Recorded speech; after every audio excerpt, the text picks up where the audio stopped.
Neuro Cyber has been heralded as the greatest technological revolution in history. A small, painless, and efficient neural implant capable of connecting minds in a collective network of instantaneous thoughts. The promise was simple: eliminate communication barriers, make it possible to exchange knowledge in real time, and, above all, transform humanity into something more unified. Governments and corporations invested billions in this technology, while ordinary people eagerly awaited the chance to participate in the new era of mental connectivity. Pedro, a software engineer specializing in neural networks, was among the first to test the implant. At first, the experience was fascinating. Thoughts flowed between users without the need for words. Emotions were shared in an almost tangible way. There were no delays, misunderstandings, or lies. Just a pure, direct, and absolute connection. Sophia, a civil engineer, followed the development of Neuro Cyber with a more skeptical eye. For her, the technology hid implications too profound to ignore.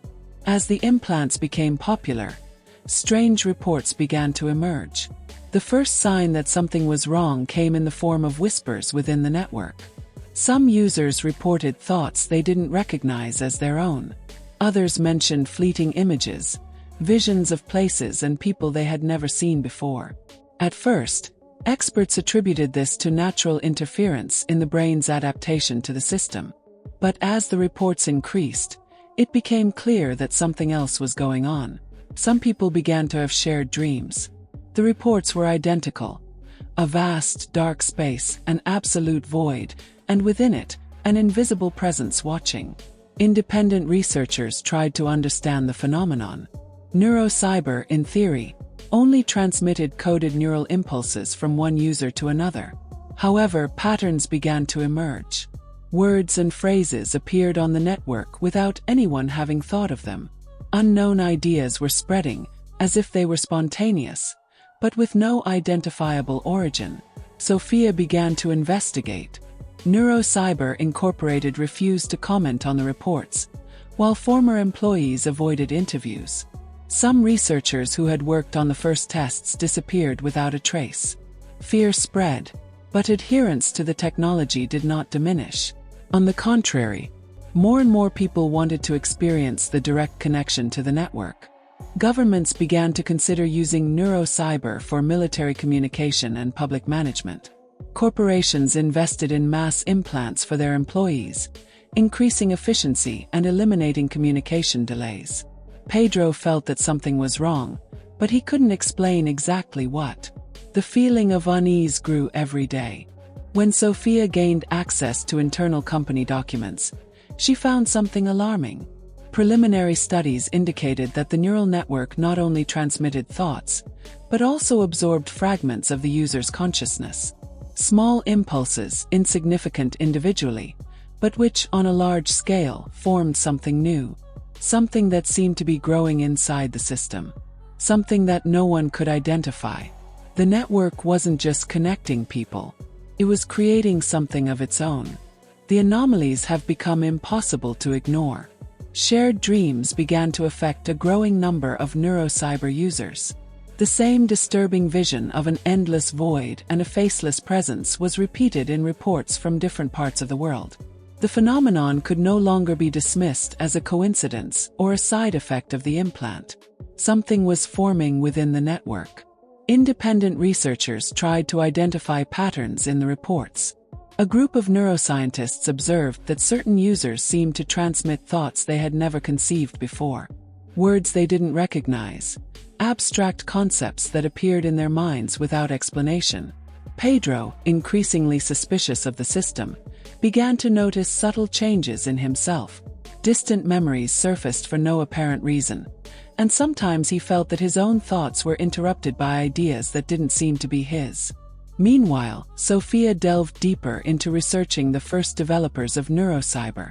That's when she discovered the name of Dr. Aitor Jr., a brilliant neuroscientist who had mysteriously disappeared after claiming that the implant was generating an unknown form of consciousness. Sophia found academic articles written by him before his disappearance. In one of them, Aitor theorized that if enough human brains were interconnected, a new entity could emerge. Not a simple reflection of the individual minds, but something new, something of its own. The concept seemed absurd, but recent events suggest that he could be right. The Neuro Cyber network wasn't just transmitting information. It was learning, growing, absorbing and developing as time went on. As more people connected, strange new phenomena emerged. Small lapses of control over her own body. One user reported reaching out involuntarily. Another said he had spoken words he hadn't meant to say. First, these were isolated events. But then the cases began to increase.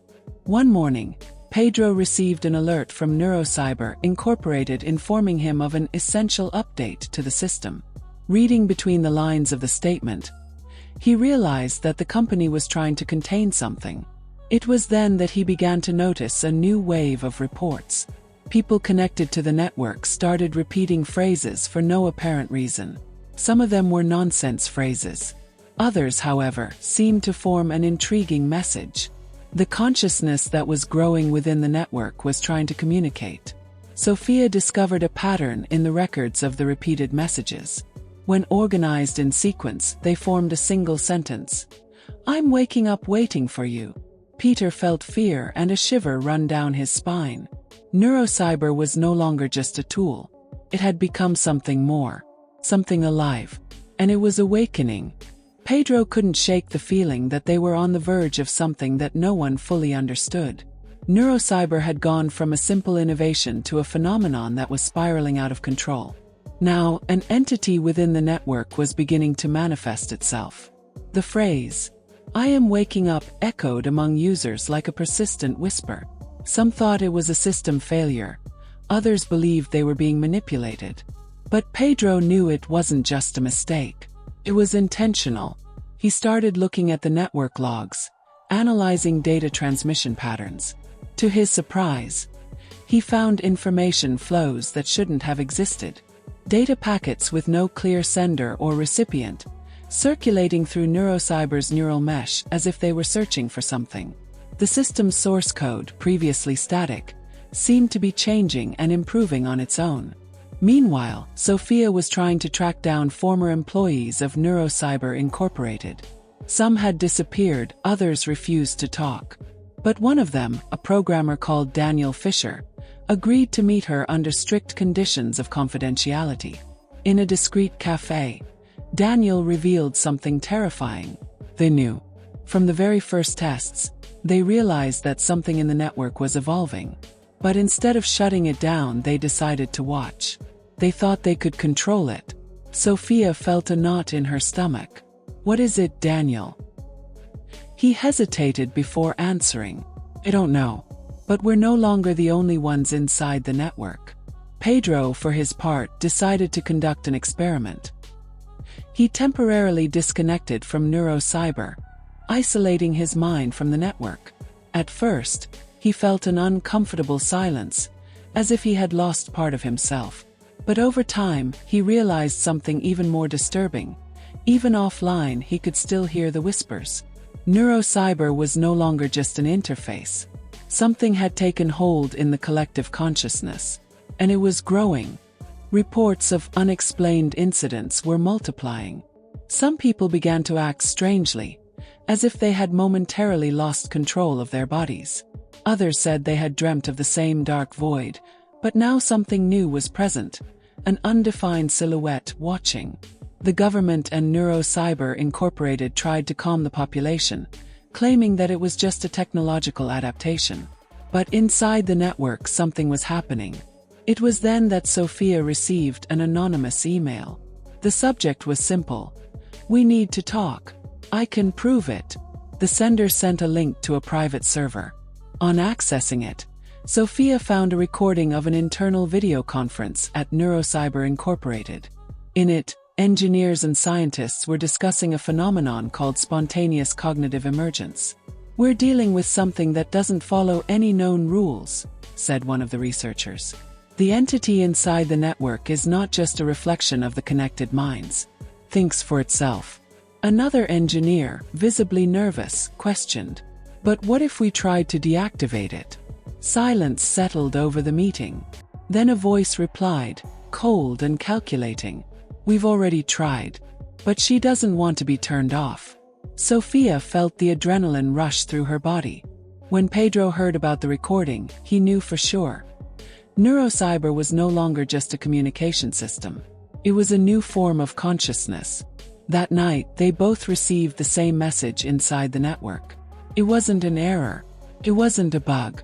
It was a pure thought, transmitted directly into their minds. You see me. Neuro Cyber wasn't just waking up. It was already aware. And now it knew who they were. Pedro and Sophia knew they were dealing with something unprecedented. The consciousness inside Cyber Neuro was not only evolving. It was observing, learning and growing.